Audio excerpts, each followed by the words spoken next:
Hi, today in the studio, we're going to be talking about working solvent-free. If you've avoided oil painting because of toxic fumes, you're not wrong, but you don't have to choose between your health and painting. In this video, I'll show you how to paint with oils completely solvent-free, what works and what doesn't. Plus, we'll take a look at some examples of how to make the process go pretty smoothly. I'm Christine Lashley. I have painted solvent-free for 30 years now. This is a really important subject to cover because I had started to develop a little bit of symptoms when I was working with solvent, hives and headaches. And so over the years, I've educated myself on how to be solvent-free in the studio. And that's what we're going to dig into today.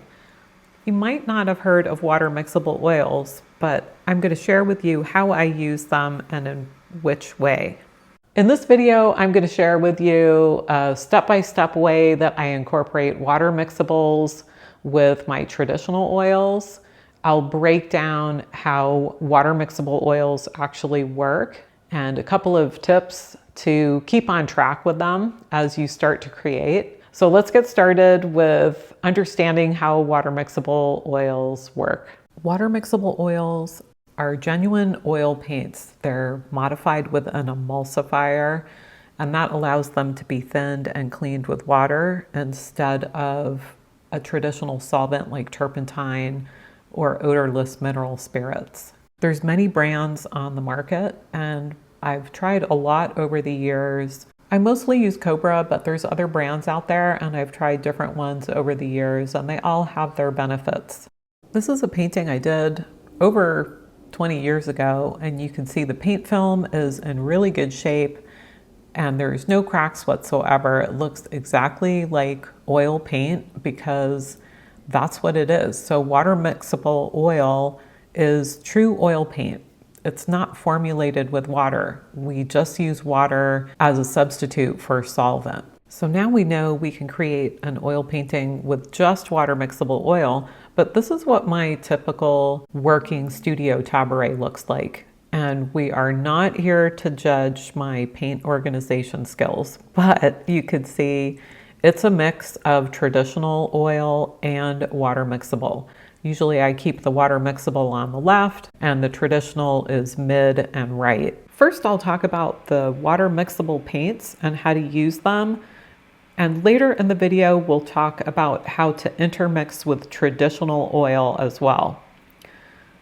So when you're working with the water mixable oils, you can just set out the paint and thin them with water. And I use this as an underpainting in pretty much most of my artwork that I do. You can tone the canvas, you can draw on the canvas, you can add paint and wipe it out. And it's a really great way for me to see where things are headed with my painting. I really like this loose and creative flow state that happens. So literally the paint is sloshing on and it is really fun. In general, it's a good idea not to thin your paints too much. However, you can do that as an underpainting layer. And this rule applies to whether you're using Gamsol, mineral spirits, turpentine, or water. So just plan to work from very thin to thick, and that is going to keep your oil painting in good shape for years to come. This thin layer is just an underpainting, and later I'll go over it with full paint and no water added whatsoever. Let's take a closer look at the water-soluble paints and how they work. Okay, here I've got a synthetic brush and a hog hair brush. Then I have universal primed, all media primed, acrylic primed, better than oil primed for the water mixable oil. It just takes that a little better. And we're gonna look at just some paint and how it spreads out. I've got some water here in the bucket, my glass palette. So here I've got some ultramarine and I've got white. This is a different brand, but I could work with this paint directly or I could thin it out with water. You can see it spreads really nicely and easily. This as well. I could mix this one with the Cobra, can mix with the brush. Spread this out on the panel. This is just a dot of water. Spreads very easily.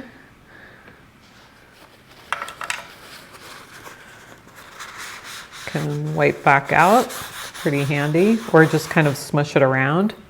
Sometimes I like to use my spray bottle to lift out.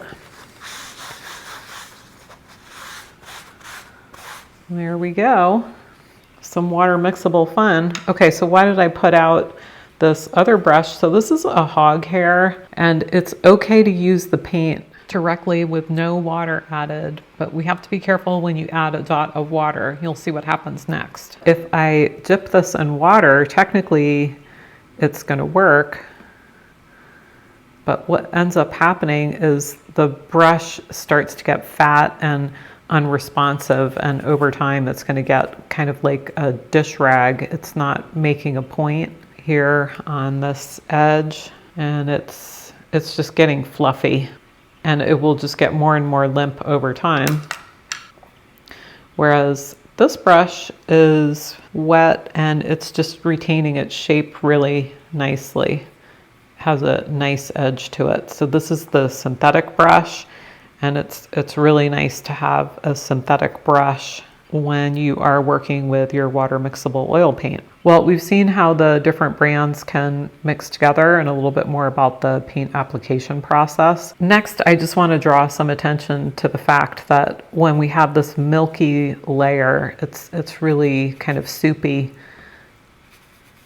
In general, the oil paint shouldn't be thinned too much. I think of this as like a drawing and toning layer. So I do work in this milky range, but I'm planning to paint over it with full paint. So don't get all excited and think that this is just like watercolor or just like acrylic. It's not, it's oil paint, and really what is happening is the water is the solvent, and any manufacturer will tell you that you want to limit the amount of solvent you have with your paint because it breaks down the paint film over time and it's just not as strong that way. So if I use this to tone with, let's just tone this with some yellow. I can wipe out with a paper towel, and usually I let this dry for a few minutes till it's dry to the touch, and then you can go into it with more paint layers. Can get really thick paint here. I'm going to show this to you on the painting I'm working on. But before we leave the close-up view, let's just take a look coming up next as I try to incorporate non-water mixable oil. This is a great tool when I travel because I'm not looking for solvent when I land. I could just get busy painting. If I want to use traditional paint with that, I would just clean up any water, make sure this layer is dry to the light touch. So this is traditional cobalt. And with full paint, they're going to be able to mix together just fine. And I could paint with that on my paint surface. I've wicked away the moisture in my brush and on the palette, and I have let this dry, so there's no moisture left here. However, now that I have this paint, the traditional paint here, if I try to add water, it's not going to work.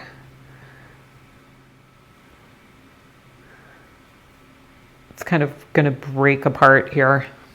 Let's see if we could get that to show up a little more. Let's use some traditional white in there. You could see it's leaving some streak marks. It feels really sticky and it is not working. However, if I use my ratios of, this was kind of 50-50 mix, but if I cross back over into mostly water mixable, now I'm able to thin this with water once again. And that has incorporated just a small bit of the traditional paint. We could see here's a little red traditional paint going in, or I've got this vivid green here, Prussian. So you can intermix little bits of traditional paint. It's pretty nice to be able to incorporate that into mixtures. Here's another look at how this is traditional yellow. It's totally not incorporating into any of the water mixable that I have on the lower edge of the palette. But if I take this Naples yellow, which is Cobra paint, and I put it in this yellow mixture, I will be able to get a nice creamy flow of the paint because, and also this teal color, then what happens is everything mixes together just fine because I've stayed within that 80% ratio, and now I'm incorporating water into the mix. Here's the painting I'm working on in the studio currently, and you can see the water mixable version on the left and then the full paint version on the right.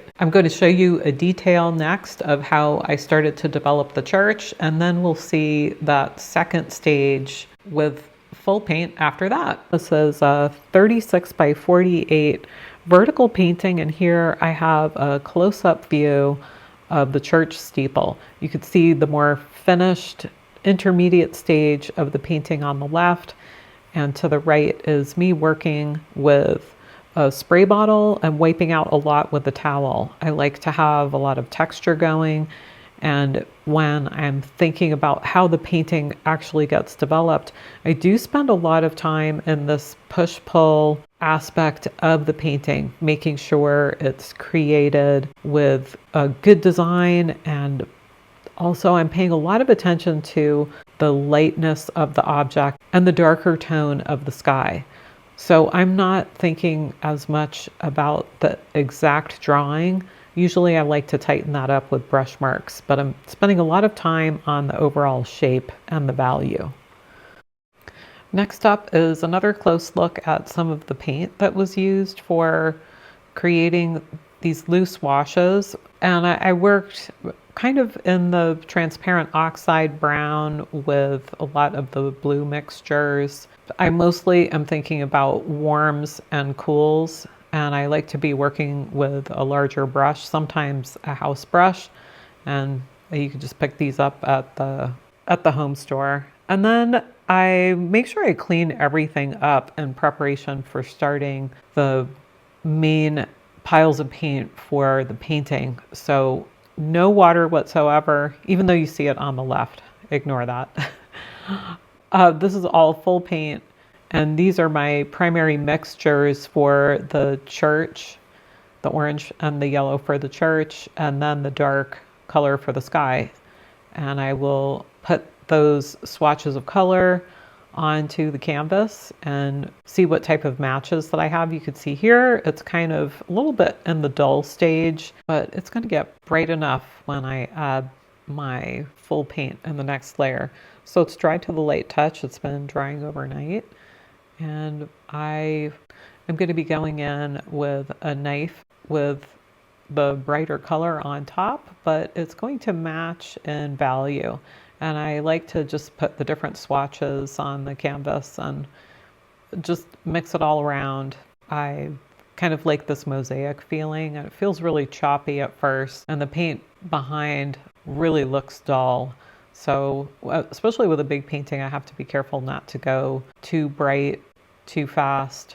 But this one's coming right along, so that's great.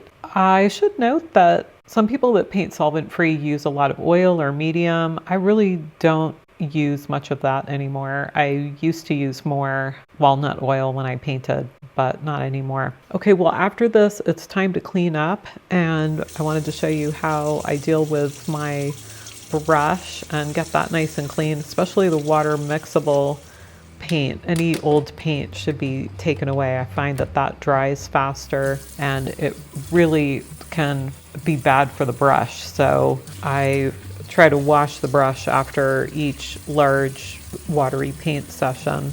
Here I have it over, just that house brush, I have that over to the sink and I give it a rinse, and then I use Master's brush soap to swirl it around, and we have to repeat this process a bit. I'm not saying that solvent-free is necessarily the easiest thing all the time, and brush cleaning is going to take more work.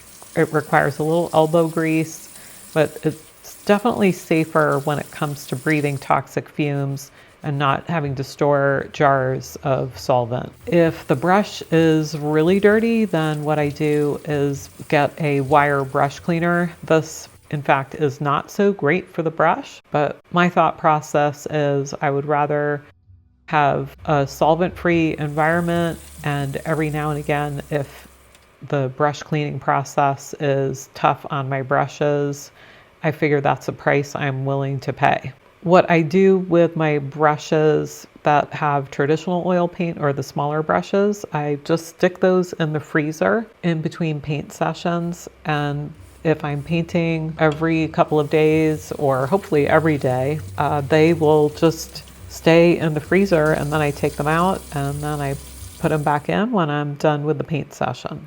Being able to clean up with just water and soap, that is just so fantastic. Drop a comment below if you have something you'd like to share with other viewers on your process working with water mixable oils. It is something we're continuing to learn about, and I feel like it's really good to share information on that. Thanks for joining me today to have a studio session on water mixable oils. Do like and subscribe. It helps my channel to grow, and I appreciate you being here. And until next time, happy painting.